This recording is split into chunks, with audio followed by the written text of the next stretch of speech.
வணக்கம் மக்களே, அனைவருக்கும் இனிய வணக்கம். இன்றைக்கி நம்ம இந்த ஒரு வீடியோவில் எதை பற்றி பார்க்க போகிறோம் அப்படின்னு பார்த்தீங்கன்னா, தமிழகத்தில் கூட்டுறவு வேளாண் சங்க வங்கிகளில் நகைக்கடன் தள்ளுபடி.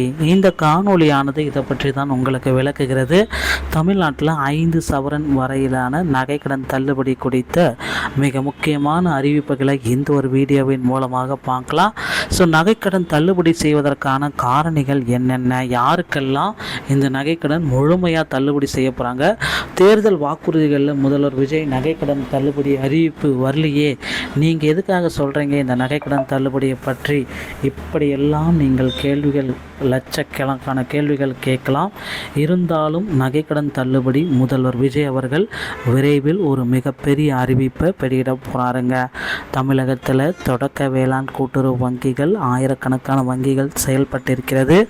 இந்த வங்கிகள் மூலம் விவசாயிகளுக்கு தேவையான பயிர்க்கடன், நகைக்கடன், கறவை மாடு, சிறு வணிக கடன், மத்திய கால கடனான கிணறு வெட்டுதல், ஆழ்துளை கிணறு அமைத்தல், மூங்கில் வாங்குதல் போன்ற பல்வேறு கடன்கள் வழங்கப்பட்டு வருகின்றன.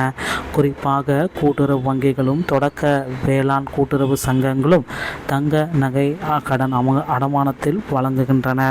தமிழக சட்டமன்ற தேர்தலில் தற்சமயம் பார்த்தீங்கன்னா தாவேகா வெற்றி பெற்று ஆட்சியை பிடித்ததிலிருந்து நகைக்கடன் தள்ளுபடியை எப்பொழுது வழங்குவாங்க அப்படின்ற கேள்விகள் தான் இருக்குது. முதற்கட்டமாக அந்த நகைக்கடன் தள்ளுபடியில் 40 கிராம் அதாகப்பட்டது 5 சவரன் 41 கிராம் இருந்தால் கூட உங்களுக்கு தள்ளுபடியில் உங்களுடைய பெயர் பட்டியல் நீக்கப்படும். 40 கிராமுக்கு உட்பட்ட அனைவருக்குமே இந்த நகைக்கடன் தள்ளுபடி அப்படின்றத கண்டிப்பாக சொல்ல போகிறாங்க. நகைக்கடன் தள்ளுபடியை பெறுவதற்குண்டான ஒருத்தருடைய தகுதிகளில் இது ரொம்ப ரொம்ப முக்கியம்.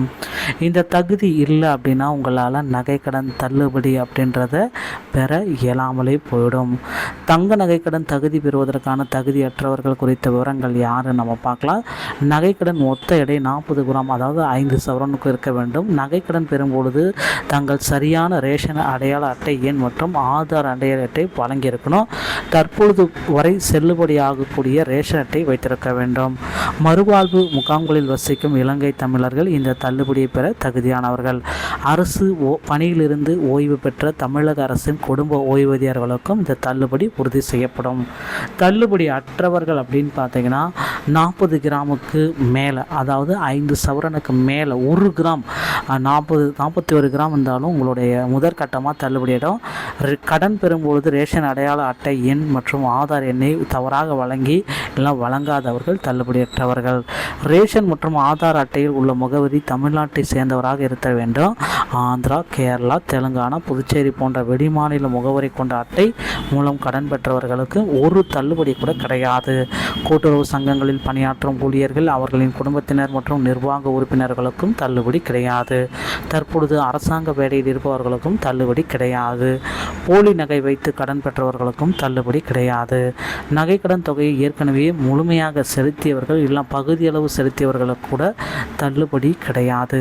தகுதியுள்ள நபர்களுக்கு இந்த தள்ளுபடியானது வரும் மாதத்தின் 1ஆம் தேதி முதல் அமல்படுத்தப்படும். ஜூலை 1ஆம் தேதியிலேருந்து இதற்கான அறிவிப்புகளை வெளியிடுவாங்க அப்படின்றது எல்லோருக்குமே எதிர்பார்க்கப்பட்ட ஒரு அறிவிப்பு. முக்கியமாக எந்தெந்த வங்கிகளில் இந்த தள்ளுபடியை மேற்கொள்ள போகிறாங்க அப்படின்றது தான்.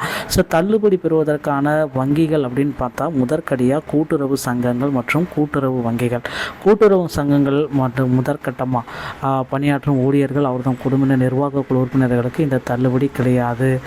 வங்கிகளில் பார்த்தீங்கன்னா தள்ளுபடி என்ற பட்டியல் வங்கிகளின் பெயர்கள் பார்த்தீங்கன்னா இந்தியன் பேங்க்கு, கூட்டுறவு பேங்க்கு, தொடக்க வேளாண்மை கூட்டுறவு பேங்க்கு. இந்த வங்கிகளில் கடன் பெற்றிருந்தீங்கன்னா முதற்கட்டமாக தள்ளுபடி உங்களுக்கு கொடுக்க போகிறாங்க. இந்த ஒரு வீடியோ உங்களுக்கு பிடிச்சிருந்தால் நீங்கள் நம்முடைய சேனலோடு இணைந்திருங்க. மீண்டும் ஒரு நல்ல தகவலோடு நான் உங்களை சந்திக்கிறேன். நன்றி, வணக்கம், தேங்க்யூ.